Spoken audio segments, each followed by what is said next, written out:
Em nome do Pai, do Filho e do Espírito Santo. Amém. Bom dia.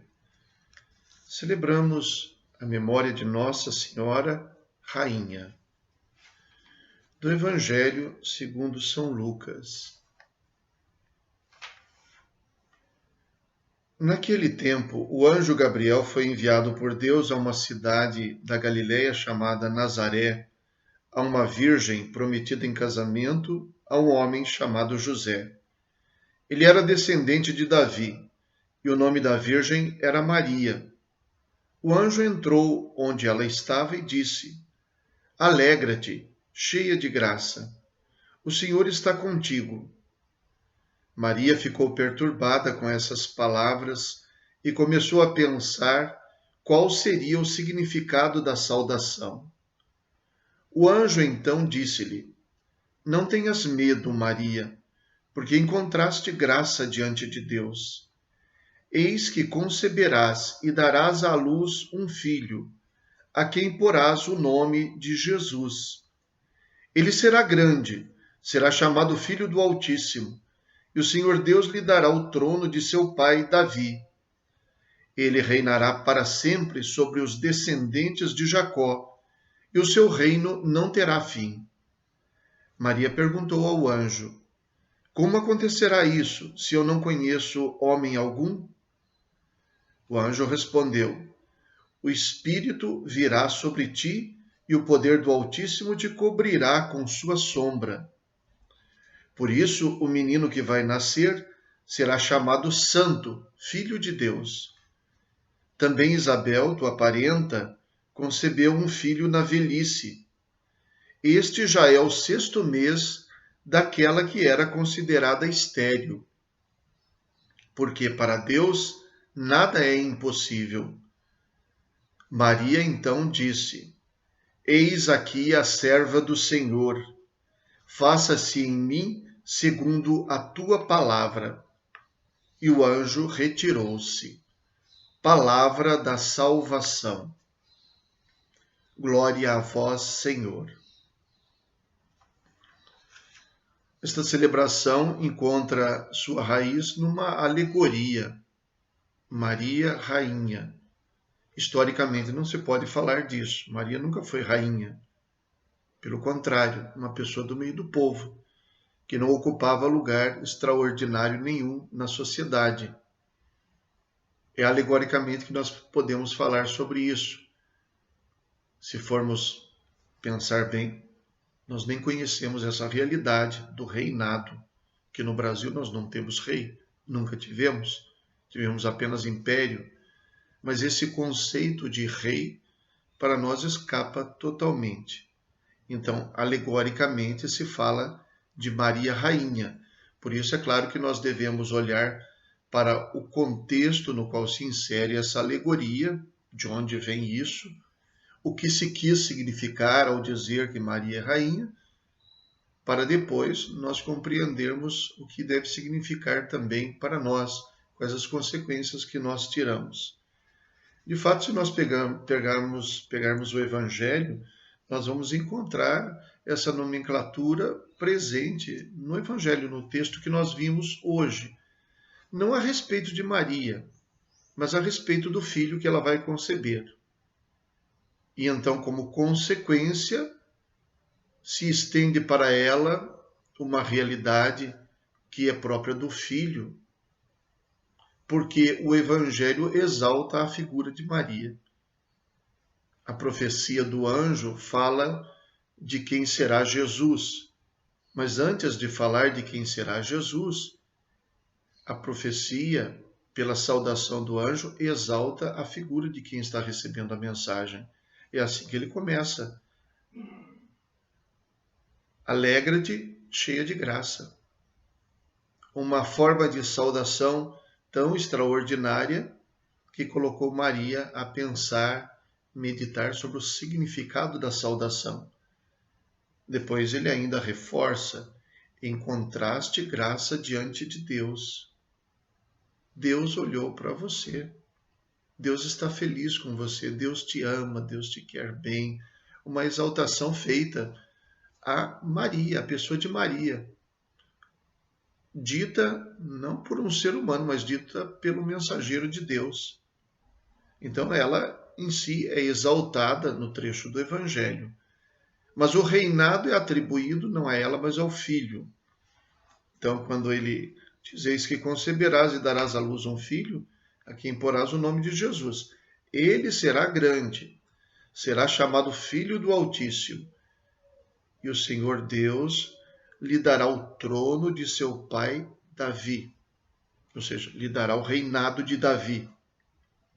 Continua. Ele reinará para sempre sobre os descendentes de Jacó, e o seu reino não terá fim. Então, o reinado aqui é atribuído a Jesus, o reinado dentro do contexto da expectativa do povo de Israel por um novo rei. Um rei, quer dizer, um descendente de Davi. Eles esperavam um rei, porque eles tiveram o rei Davi. Esperavam um Messias que fosse como o rei Davi. E é nesse contexto que o anjo fala que Jesus será então este rei. Seu reino durará para sempre. E mais uma vez, depois, diante da dúvida de Maria, ele vai reforçar que a ação cumprida em Maria não é propriamente dela, mas é de Deus. O Espírito Santo virá sobre ti e o poder do Altíssimo te cobrirá com sua sombra. Por isso, o menino que vai nascer de ti será chamado Santo Filho de Deus. Então, neste contexto, se pode compreender uma participação de Maria na realeza do seu filho.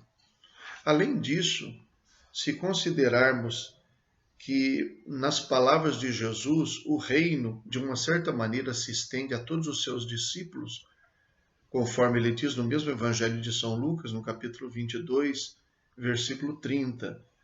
Vocês haverão de comer e beber à minha mesa no meu reino, e sentar-se em tronos para julgar as 12 tribos de Israel. Jesus apresenta a sua salvação depois no seu ministério público, chamando de reino, o reino de Deus. E promete uma participação no reino àqueles que fossem seus discípulos, que fossem fiéis a ele. E encontramos o detalhe litúrgico de que esta celebração, dia 22 de agosto, é muito próxima da celebração da Assunção de Nossa Senhora, que aqui no Brasil celebramos no domingo próximo da data litúrgica, que é 15 de agosto. Praticamente uma semana depois, 7 dias depois. Por que essa proximidade das duas realidades? Porque a realeza de Maria está ligada à sua Assunção.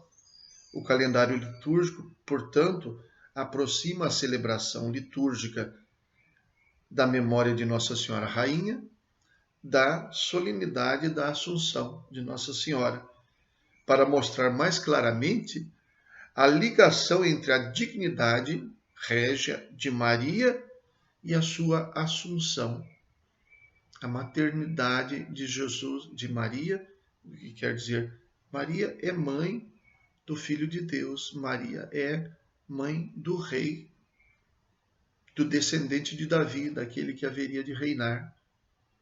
E então a Assunção mostra, como nós professamos, que Maria foi a primeira a ver realizada a promessa de Jesus. Vocês vão sentar-se em tronos para julgar as 12 tribos de Israel. Tudo isso, alegoricamente, serve para mostrar o quanto Maria é importante para nós, como foi importante na história da salvação.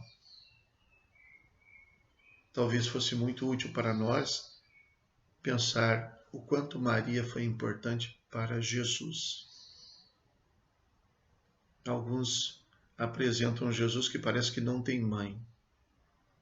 E os evangelhos nos mostram um Jesus muito unido, muito ligado à sua mãe. De mais a mais, Maria se põe no seu lugar. A sua resposta fala do predomínio, do domínio, do reinado de Deus. Eis aqui a serva do Senhor. Eu sou a serva, o Senhor é Ele. Faça-se em mim segundo a tua palavra. Ela diz isso ao anjo. Então Maria se põe no seu lugar. Ao que ela diz, eu sou a serva do Senhor, o anjo havia dito para ela, achaste graça diante de Deus. O poder do Altíssimo te cobrirá com sua sombra. É uma relação que nós procuramos ter com a mãe de Jesus, que em nada compromete a fé em Jesus, mas só a faz crescer ainda mais.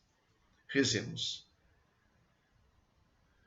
Ó Deus, que fizestes a mãe do vosso Filho, nossa mãe e rainha, dai-nos por sua intercessão alcançar o reino do céu e a glória prometida aos vossos filhos e filhas.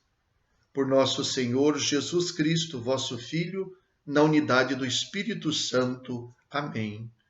O Senhor esteja convosco, Ele está no meio de nós. Abençoe-vos o Deus Todo-Poderoso, Pai, Filho e Espírito Santo. Amém. Fiquem com Deus. Bom dia.